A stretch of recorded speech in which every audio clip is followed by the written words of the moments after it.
Mesmo assentados, mas com toda reverência, eu farei a leitura, peço que os irmãos acompanhem. Salmo de número 24. Diz assim a palavra do nosso Deus. Salmo de Davi.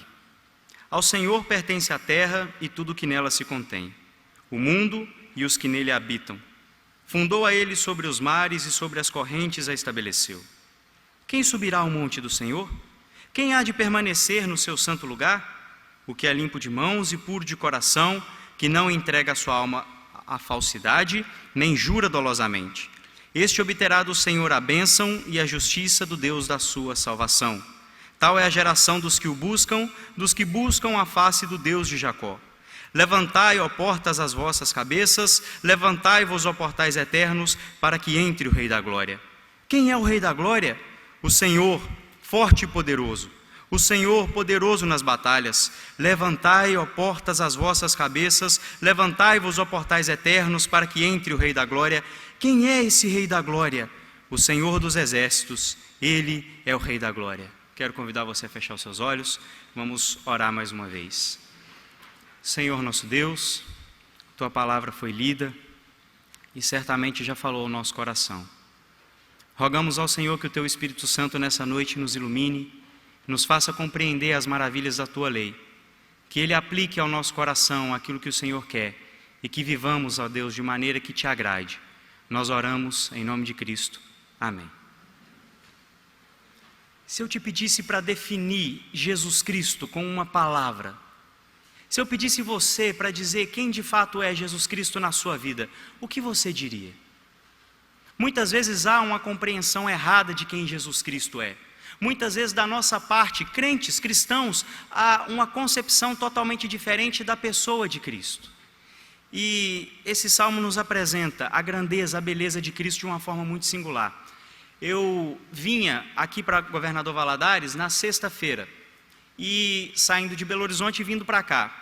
Decidi fazer a viagem de trem, nunca tinha feito o trajeto de trem, ouvi dizer que é um caminho bonito, falei, ok, vou comprar a passagem. Pensa num dia que tudo deu errado. Eu acordei, fui pedir um Uber, meu celular travou, demorei uns 15 minutos. Quando consegui sair do seminário, um caminhão estragou no meio da rua, agarrou, o trânsito não fluía, não conseguia chegar no lugar de jeito nenhum. E aí, para ajudar, o motorista do carro ainda errou o caminho e perdeu mais uns 10 minutos. Aí começou, ele parou em um ponto mais afastado, um pouco da estação, mas se ele fosse tentar chegar até a porta da estação, ia me atrasar mais. Então eu desci do carro, peguei minhas malas, aí eu estava correndo igual um doido no meio da rua, carregando mala, e quando eu coloco o pé na estação, os portões fecham e o trem toca a buzina. Aí eu falei, não acredito, eu cheguei 7h30 em ponto, e o trem 7h30 em ponto partiu. Resultado, tive que comprar passagem de ônibus para vir, não consegui pegar o trem. Mas é engraçado pensar em uma coisa. Quando os portões da estação fecharam, não havia argumentos para que eles se abrissem. Quando os portões da estação fecharam, não havia nada que eu pudesse fazer para que os seguranças abrissem aquelas portas e me deixassem entrar e embarcar no trem. Quando aquelas portas estavam fechadas, não havia nada em mim que eu pudesse oferecer para dizer, olha, eu preciso embarcar e eu tenho isso aqui. Eu tenho uma carta de recomendação, ou não sei o que, nada do que eu fizesse, nada do que eu falasse poderia fazer com que aqueles portões fossem abertos. Não tinha outra alternativa, eu tinha que ficar do lado de fora. Por que eu estou começando com essa ilustração? Porque esse texto fala de portões fechados, esse texto fala de portões inacessíveis, e o motivo para isso é muito simples. Eu quero convidar você a olhar mais uma vez para o Salmo. O primeiro versículo, olha o que ele nos diz. Ao Senhor pertence a terra e tudo que nela se contém, o mundo e os que nele habitam. Fundou a ele sobre os mares e sobre as correntes a estabeleceu. Há algumas correntes que vão dizer que o mundo é fruto do acaso, que tudo que você conhece surgiu do nada, seja de uma mera explosão, seja de outras teorias, mas a grande verdade é que há filosofias, há pensamentos, há teorias que dizem que tudo é resultado de um acaso. Nada foi planejado. Só que isso é um grande problema, porque se tudo vem do acaso, se tudo não tem algo que foi, alguém que o planejou, alguém que executou esse projeto, então não existe valor moral nenhum. Eu não tenho que me preocupar com moralidade, eu não tenho que me preocupar com questões éticas, eu posso viver uma vida de qualquer maneira. Afinal de contas, quem é que vai definir a forma que eu tenho que viver? se eu sou fruto do acaso. Mas esse salmo vai nos dizer que não, que ao Senhor pertence a terra. Ele tem autoridade sobre a terra porque Ele criou a terra. E como Ele criou todas as coisas que existem, desde as maiores até as menores, Ele tem autoridade para dizer o que as coisas são e o que elas não são. Ele tem autoridade para dizer como as coisas devem funcionar e como elas não devem funcionar. E não tem espaço para discussão. O que Deus diz que é e ponto final. Quem somos nós para querermos discutir com Deus ou questionar Ele alguma coisa? E é engraçado que quando nós olhamos para a criação de Deus, você imagina o universo. Existem anos e anos-luz, e o homem não conseguiu ainda explorar todo o universo. Só que o universo perto do Criador é uma coisa finita, é uma coisa pequena. O Criador é muito maior, o Criador é muito mais majestoso, o Criador é muito superior, e porque Ele criou todas essas coisas, Ele rege como as coisas têm que acontecer e como tem que ser. É por isso que Ele pode dizer e ditar suas leis. É por isso que nós não podemos matar.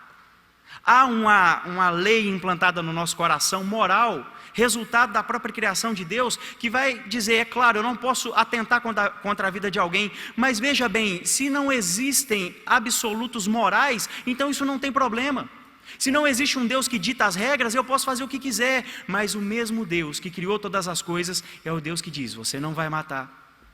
É o Deus que diz que relacionamentos homoafetivos são pecados. É o mesmo Deus que diz que não existe essa questão de que cada um tem a sua verdade, sabe? Verdade é aquilo que te faz bem. Não, Ele diz o que é a verdade. Ele diz como as coisas funcionam. Ele tem autoridade para dizer que existe uma responsabilidade nossa em vivermos. E mais do que isso, ao Senhor pertence a terra, o mundo e os que nele habitam.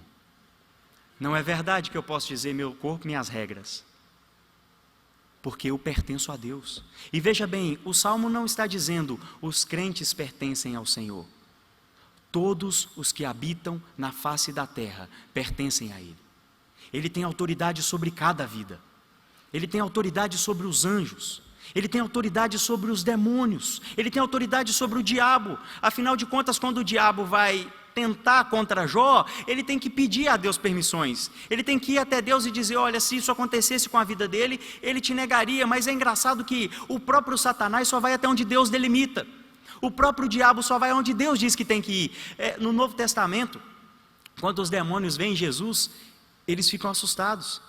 Eles vão dizer para ele, já chegou a hora de você vir nos atormentar, já é hora de você nos perder. Tiago vai dizer que os demônios creem e tremem.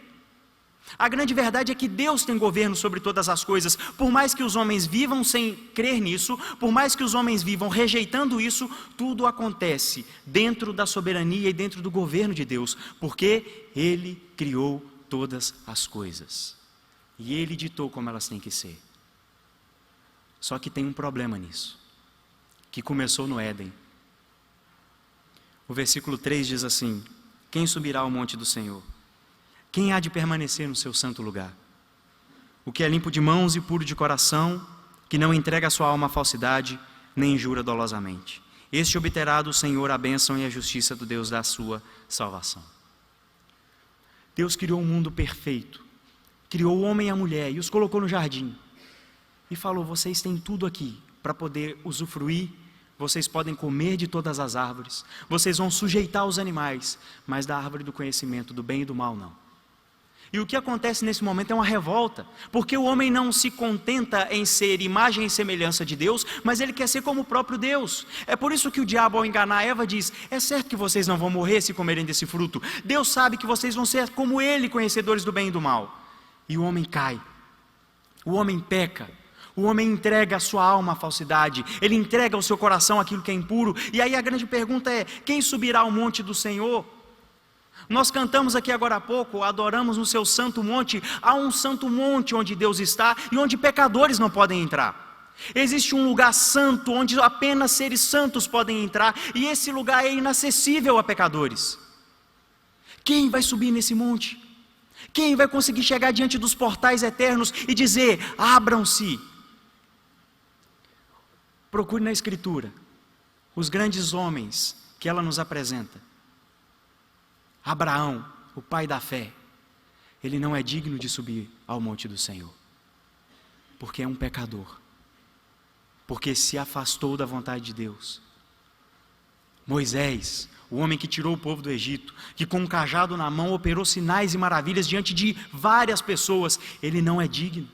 Sequer foi digno de entrar na terra prometida. Quem dirá de subir ao monte do Senhor?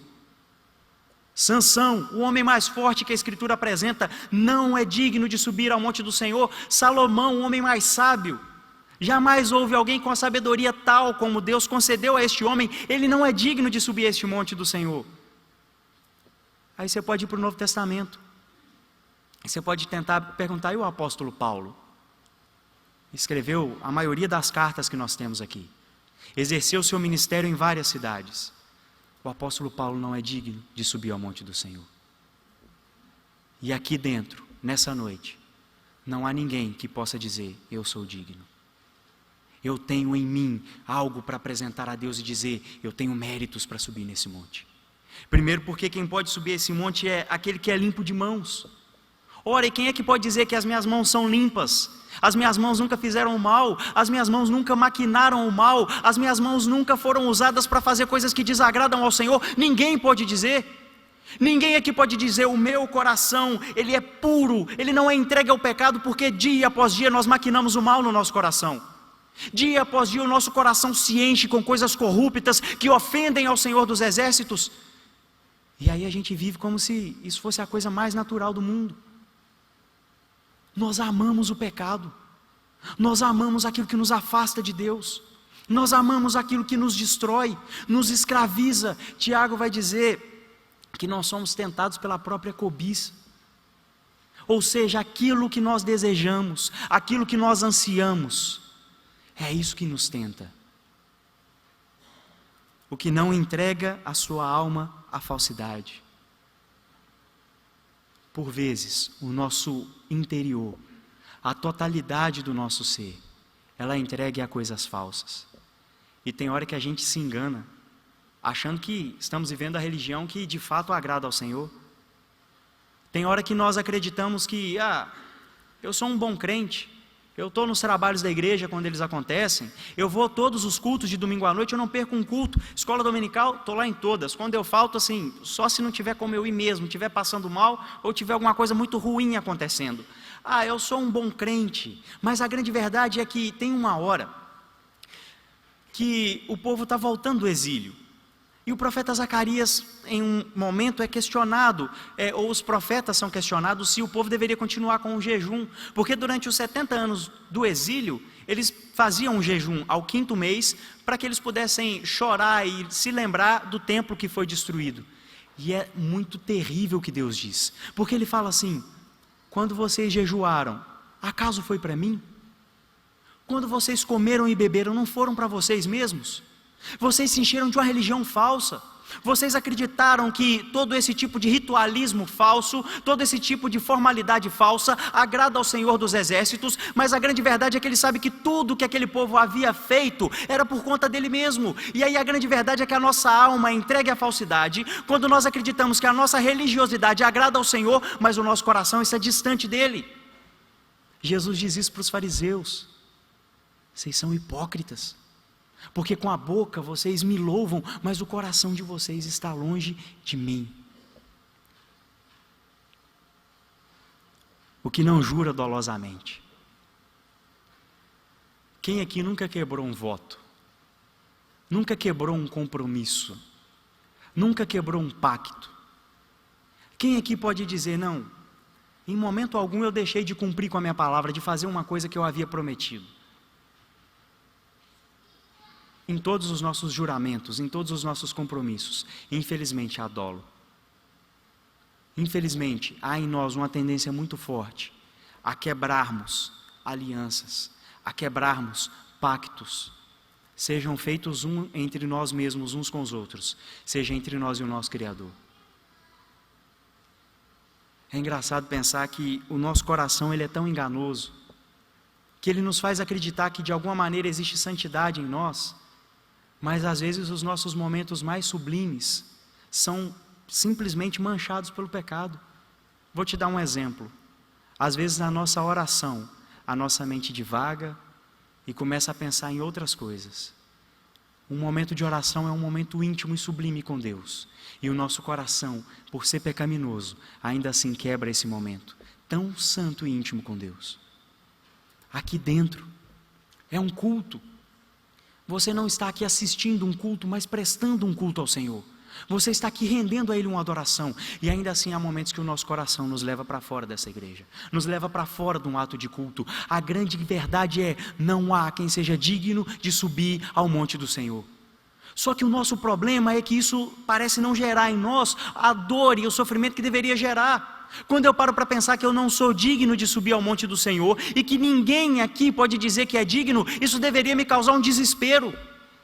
O João, quando escreve o Apocalipse, ele vai dizer que ele vê um livro selado e ninguém é digno de tomar esse livro das mãos do rei e o abrir. Ninguém pode abrir esse livro, e o que ele faz é chorar e chorar e chorar, porque ele sabe que existe uma incompatibilidade muito grande, existe um abismo intransponível entre os homens pecadores e Deus. E aí, se você me perguntar o que eu posso esperar de Deus dentro daquilo que eu tenho, condenação ao inferno, é só isso. Ninguém pode chegar diante de Deus e falar assim: por conta própria eu mereço a bênção do Senhor, por conta própria eu mereço o cuidado do Senhor. A única coisa a qual nós merecemos de Deus é que Ele nos condene ao inferno e derrame sobre nós a sua ira e nos consuma eternamente, porque nós pecamos contra Ele. O santo monte do Senhor é inacessível para nós. O santo monte do Senhor é bloqueado para nós. Assim como aquela estação fechou os portões e foi impossível que eu adentrasse, os portões celestiais não vão se abrir para pecadores, não vão se abrir para seres desprezíveis, que ferem ao Senhor, que vão contra a vontade do Senhor, que abominam ao Senhor. Mas louvado seja Deus pelo Evangelho, que sempre apresenta a má notícia e depois traz a boa notícia, o Evangelho. Leia comigo a partir do versículo 7. Levantai, ó portas, as vossas cabeças. Levantai-vos, ó portais eternos, para que entre o Rei da Glória. Quem é o Rei da Glória? O Senhor forte e poderoso, o Senhor poderoso nas batalhas. Meus irmãos, há um momento na história, da humanidade, em que o Deus Filho abre mão da sua glória, em que o Deus Santo e Perfeito se limita e assume uma natureza humana na pessoa de Jesus, e vem a este mundo e vive com as limitações que um homem tem de viver. Existe um homem santo e puro que cumpre tudo aquilo que Deus determinou, que é levado para o deserto, e no deserto faz aquilo que Adão não fez no paraíso. Resiste às tentações que o diabo trazia até ele e obedece ao Senhor. Há uma pessoa que vem a este mundo e faz exatamente o que o Pai quer, faz exatamente o que Deus exige. Ele é pregado numa cruz. E quando ele é pregado numa cruz, aparentemente pode parecer que ele foi derrotado. Aparentemente pode parecer que ele perdeu a batalha, mas a grande verdade é que não é isso. E deixa eu dizer uma coisa para você. Lembra do jardim do Getsêmani, quando Jesus se retira para orar? E a Bíblia nos diz que o seu suor se tornou como gotas de sangue. E Jesus diz que a sua alma estava angustiada até a morte. Há pessoas que vão dizer: Jesus estava prevendo aquilo que aconteceria com ele no seu corpo físico. Cravos entrando nas suas costas e o rasgando. Ele viu que homens iriam o chicotear, queriam bater na sua cara, queriam blasfemar contra ele e dizer: você não é profeta, então profetiza quem te bateu. A humilhação de ser pendurado numa cruz, afinal, maldito todo aquele que é pendurado no madeiro. Não é por causa disso que o suor de Jesus se tornou como gotas de sangue. A dor física que Jesus sentiu foi a menor. A maior dor de Jesus naquela cruz é porque pela primeira vez na história ele é abandonado pelo Pai. Pela primeira vez na história ele brada: Deus meu, por que me desamparaste? Na cruz não eram os homens matando Jesus Cristo, mas era o próprio Deus exercendo juízo e derramando a sua ira sobre o seu Filho. O que acontece na cruz é que Deus Pai esmaga Jesus Cristo, como o profeta Isaías nos diz: a Deus agradou moê-lo. Ele foi traspassado pelas nossas transgressões, moído pelas nossas iniquidades, e havia sobre ele um castigo que nos traz a paz. O desespero de Jesus, essa angústia que ele sentiu, é porque ele sabia que a ira do Deus Todo-Poderoso cairia sobre ele. Ele sabia que o Pai o abandonaria. Ele sabia que ele passaria por uma experiência que ele jamais desejaria passar. Mas quando ele é pendurado na cruz, o diabo é envergonhado. Quando ele é pendurado na cruz, ele derrota os seus inimigos. E ele não fica sepultado. Ele ressurge ao terceiro dia. Ele é ressuscitado pelo próprio poder. Ele vence a morte. Quando ele é ressuscitado e sai do túmulo, o que nós podemos ouvir é as palavras do apóstolo Paulo ecoando: onde está a morte, a sua vitória? Aquele que é maior e mais poderoso que a morte venceu ela. E esse Jesus que venceu a morte subiu aos céus. E ele começa a subir o monte do Senhor. E ele começa a caminhar em direção aos portais eternos. Ele começa a caminhar em direção a esses portais que estão fechados. E aí agora a mensagem que se ouve é: levantai, ó portas, as vossas cabeças. Levantai-vos, ó portais eternos, para que entre o Rei da Glória. A pergunta é: quem é esse Rei da Glória? Nunca houve um homem que pudesse chegar diante desses portais e pelo próprio mérito os abrir. E pelo próprio mérito dizer: eu sou digno de entrar nesses portais. Só que Jesus sobe e ele é digno. E ele tem em si os méritos necessários para abrir esses portais. E eles não podem permanecer fechados. Levantai, ó portas, as vossas cabeças, para que entre o Rei da Glória. E quem é esse Rei da Glória? É o Senhor forte e poderoso, o Senhor poderoso nas batalhas. É o Senhor dos exércitos. E aí, com o Senhor dos exércitos, não pense que a linguagem aqui é uma linguagem meramente militar, de exércitos militares. Mas Ele é o Senhor de todos os exércitos que compõem tudo aquilo que foi criado. Ele é o Senhor dos céus, do exército das estrelas, do exército do mar, do exército dos homens, do exército dos planetas, tudo aquilo que existe. Ele é Senhor sobre todas essas coisas, Ele é Rei sobre todas essas coisas, e Ele é santo. E por que saber isso? Por que entender que Jesus é digno de entrar nesses portais? Porque se não tivermos Cristo como o centro e a razão da nossa vida, jamais poderemos entrar por esses portais. Infelizmente, Jesus Cristo se tornou uma espécie de amuleto da sorte. É bonitinho eu colocar o nome Jesus no para-brisa do meu carro. É bonitinho eu ter um chaveirinho escrito Jesus, sabe? É bonitinho eu falar que eu sou crente. Meus irmãos, entendam uma coisa: ou Jesus Cristo é tudo que nós temos, ou então nós não temos nada. Ou Ele é tudo para nós, ou nós não entendemos o que é o Evangelho. Não existe nada que possamos apresentar diante desses portais. A sua riqueza, seja ela qual for, não é capaz de abrir esses portais. A sua família, seja ela qual for, o seu emprego, o seu status, nada em nós é capaz de abrir esses portais eternos. Ou quando nós estivermos diante dele, nós estaremos em Cristo, ou então não adentraremos, ficaremos do lado de fora. Paulo, ao escrever aos Romanos no capítulo 8, diz que nada pode nos separar do amor de Deus, que está em Cristo. Fora de Cristo não há amor de Deus por nós. O nosso grande problema é que a gente fala muito do amor de Deus e nos esquecemos que porque Ele ama a justiça, Ele odeia a injustiça. Que porque Ele ama a bondade, Ele odeia a maldade.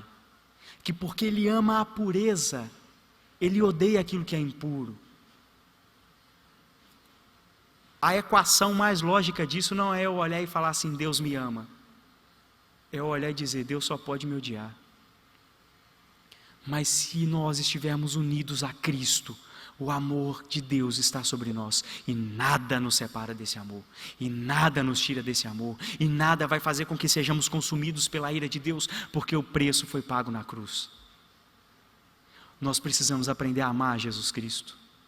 Nós precisamos colocar Ele como o centro da nossa vida, como o motivo da nossa existência. Parar de entender ou de achar que existimos para nós mesmos. Parar de colocar os nossos interesses como prioridade na nossa vida. Entender que quer comamos ou bebamos, nós vamos fazer tudo para a glória de Deus. Entender que Jesus Cristo tem que ser o primeiro pensamento do dia, tem que reger todas as minhas atividades, e que tudo que eu fizer tem que ser apontando para Ele e não para mim.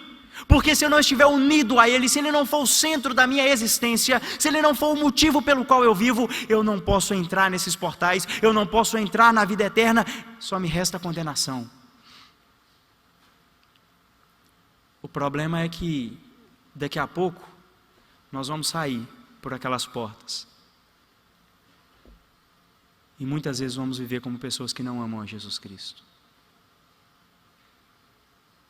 A segunda-feira vai chegar e o trabalho, a faculdade, a escola, as questões do dia a dia vão suprimir aquilo que deveria ser gasto com Cristo. É engraçado nós falarmos assim: eu amo Jesus, mas eu não gasto tempo com Ele.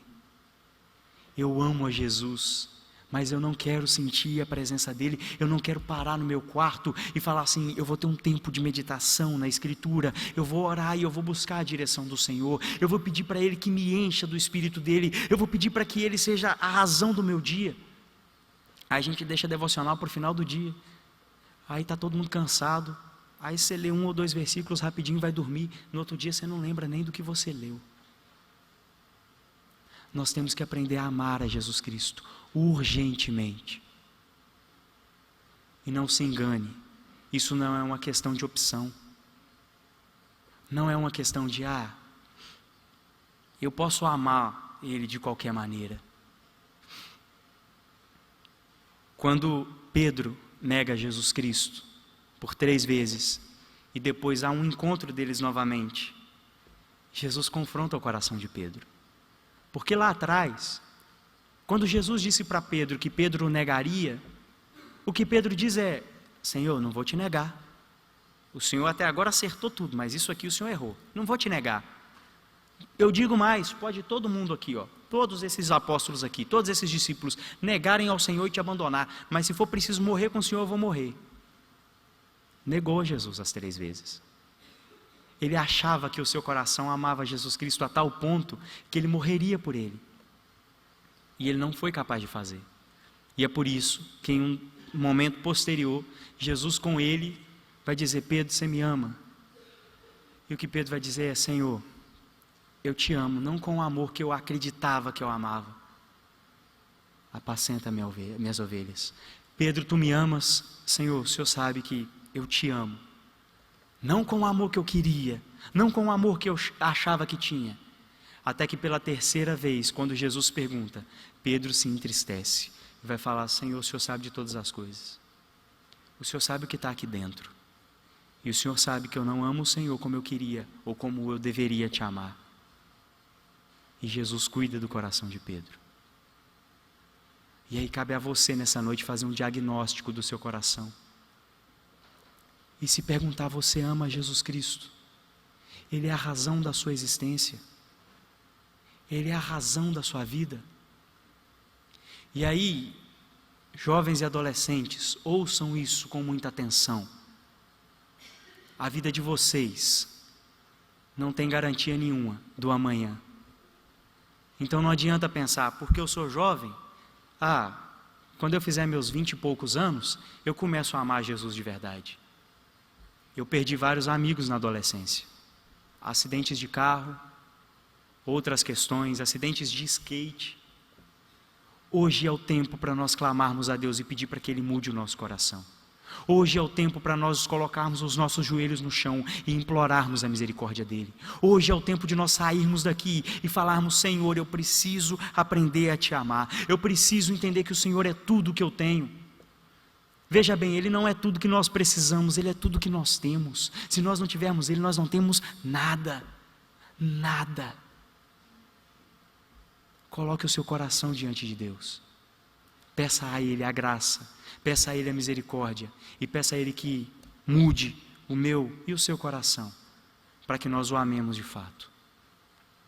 Eu quero convidá-los a orar mais uma vez. E para isso eu convido aqui à frente o reverendo Devaldo, para nos conduzir a Deus nessa oração, implorando ao Senhor que de fato Jesus Cristo seja o centro da nossa existência.